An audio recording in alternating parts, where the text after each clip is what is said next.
Gracias por continuar en nuestra sintonía. Ahora que ya sabemos qué es la aneyaculación, conozcamos su diagnóstico y tratamiento en el siguiente material. Inclusive vamos a conversar sobre ello con el doctor Ricardo Ribeiro, que nos acompaña la tarde de hoy en el estudio.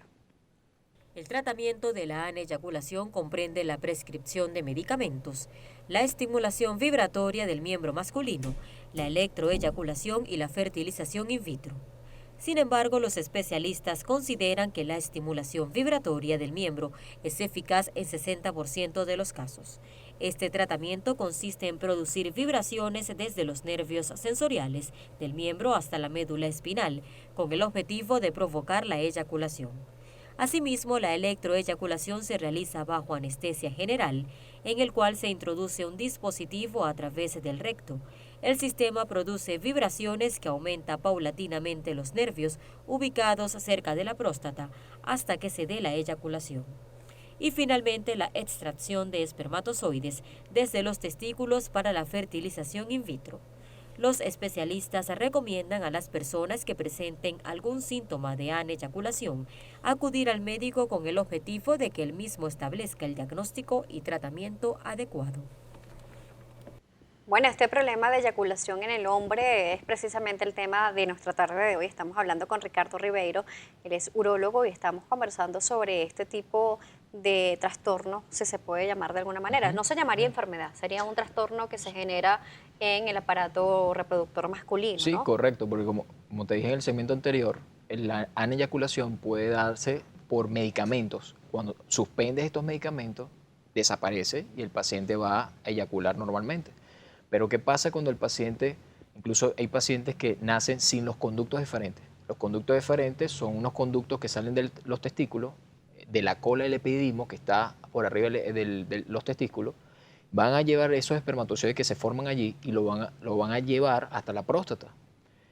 Ahora, si no tienen estos conductos deferentes, ¿cómo hace el hombre para poder eyacular? Es bastante difícil. Entonces, tiene que ir a la fertilización in vitro, que es tomar muestras de esos espermatozoides de los testículos de epididimo para fertilizar a su pareja. De manera natural va a ser difícil, va a ser imposible pues, hacerlo así. Ahora, bien estaban comentando de la parte de la vibración y de la electroestimulación, sí es bien cierto. Hay trabajos que incluso describen eso, que lo hacen mayormente en las noches, que es donde hay la polución, una polución nocturna. Hay vibraciones, se hace vibraciones externas en el pene. Esto hace que se activen esos nervios que están allí y produzca el estímulo y la próstata emita ese espermatozoide. Después, el que vaya a recolectar o recoger la muestra debe ordeñar el miembro, el pene, como cuando hacen el ordeño de las ubres en las vacas. Es algo así parecido, tienen que hacer ese movimiento para poder tomar esas muestras y hacer el proceso. Lo otro es la que nombraron la electroestimulación. Es un dispositivo que se introduce a través del recto. Este va en contacto con la pared posterior de la próstata y este va a producir una energía que no puede pasar por encima de 18 voltios.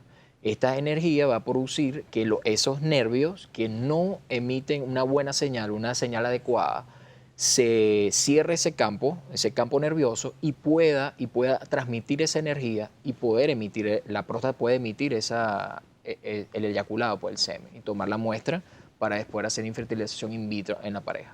Cuando se tiene esta eyaculación retrógrada o inversa, la persona lo va a expulsar a través de la orina porque dice que se va a arrojar en la vejiga, porque va a hacer este proceso inverso de la eyaculación. No hay en un momento como mixto, como que la eyaculación pueda ser normal, en su proceso normal, en el momento del acto sexual, y además ser retrógrada. Mira, importante esa pregunta que acabas de hacer. Los pacientes que tienen hiperplasia prostática deben cuando son grado 1, son grados pequeños, uno indica el tratamiento médico, que son alfa bloqueantes. Estos alfa bloqueantes hacen que se relaje el cuello de la vejiga, de manera que la orina salga mejor. En lo normal, el proceso normal cuando se produce la eyaculación es que se contraiga el cuello de la vejiga, de manera que se emita el semen de la próstata y se expulse a través de la uretra al exterior. Cuando el cuello no se cierra por estos medicamentos, el cuello sigue abierto, pues se mantiene abierto. Entonces ese eyaculado va hacia atrás. Por eso ocurre esta eyaculación retrógrada y puede pasar que el paciente, después que toma estos medicamentos, dice que el volumen del semen ya no es igual, ya no Es estoy más eyaculando, escaso. es escaso, porque una parte puede expulsarse, sale, pero la mayoría del volumen del semen va hacia atrás, va hacia la vejiga, de manera después que orina, se ve. Es más, estos pacientes, quieres hacer una prueba objetiva, después del eyaculado, hacer un examen de orina. No es normal que el examen de orina haya espermatozoides. Al examen de orina, cuando usted hace la evaluación, va a haber espermatozoides. Esto hace más fidedigno de que el paciente tiene la eyaculación retrógrada. Normalmente el hombre ya se debería dar cuenta, si comienza muy joven en este proceso de este trastorno al momento de no eyacular, debería notarlo porque no es un proceso normal.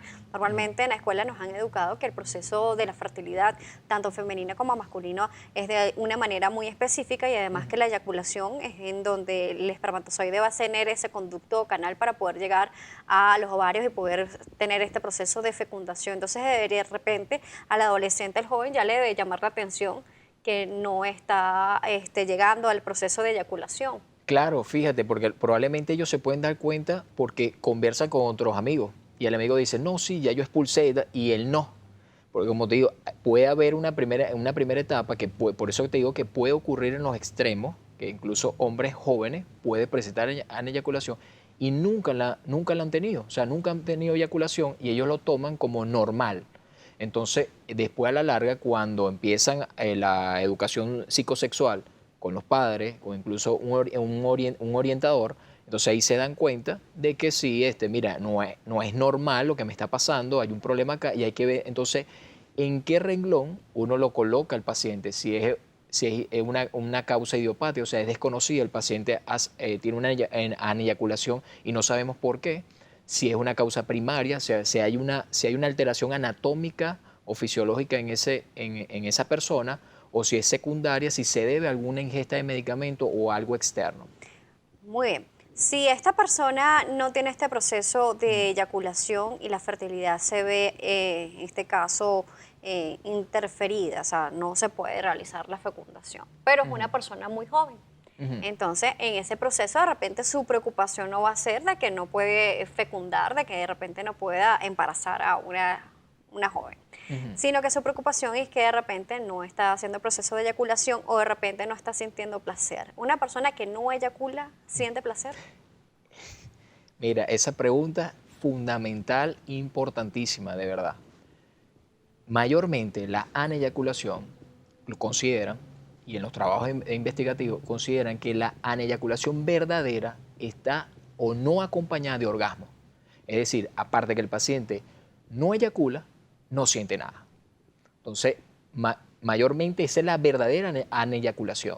Ahora, hay pacientes que pueden presentar orgasmo con dolor y hay otros pacientes que pueden presentar orgasmos normales, es una sensación placentera, pero sin expulsión del eyaculado. Entonces hay que ver, clasificar en qué etapa está o en qué fase se encuentra este paciente. Si un joven presenta aneyaculación, ¿se puede resolver con medicamentos o con esta vibración? Nos lo va a responder en la próxima parte porque vamos a hacer una pausa aquí en Claro, Noticias claro. Globovisión Salud. Estamos hablando con Ricardo Ribeiro, urólogo, sobre la aneyaculación, que es la ausencia de eyaculación en el hombre. Veíamos y escuchamos por el especialista que muchas veces está acompañado por que no está disfrutando tampoco la parte sexual. Su sexualidad también se ve afectada, no solamente la salud sexual masculina en la parte reproductiva, sino también su disfrute sexual está afectado. Vamos a hacer una pausa aquí en Noticias Globovisión Salud, pero antes queremos presentarles el siguiente servicio público.